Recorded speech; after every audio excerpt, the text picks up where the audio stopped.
Hey folks, Nick Wheeler here again. I wanted to share the latest knife out of the shop. This is a fighting Bowie, or a zombie slayer.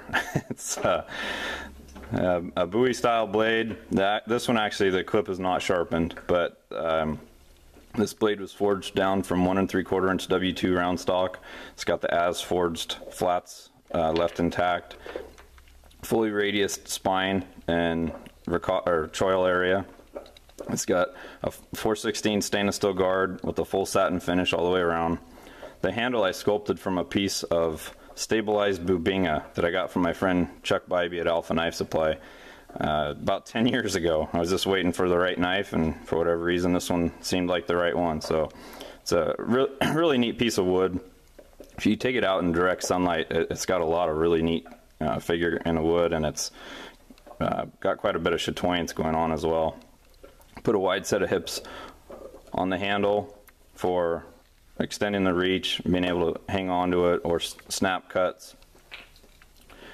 If you'll notice, the overall shape of this knife, including the point placement, the gentle recurve, this long, gentle sweeping belly out front up to a narrow point, and a little bit less distal taper in the blade. It was all very intentional in an effort to make a blade that has a devastating heavy slashing component to it. One thing I want to point out, I've been differentially hardening steel for quite a few years now, and when I first started I would just polish the heck out of whatever I could manage to get into a blade. This one I differentially hardened it with time and temperature, no clay.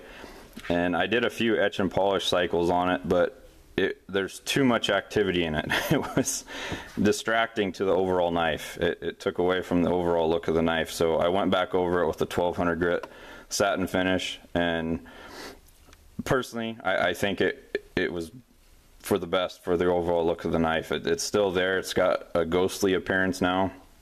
In certain lighting conditions it really pops, and in certain lighting conditions you can hardly even see it. But I said everything in this knife is very intentional with the shaping and the balance, and that's the latest one. Hopefully you like it. Thanks for watching.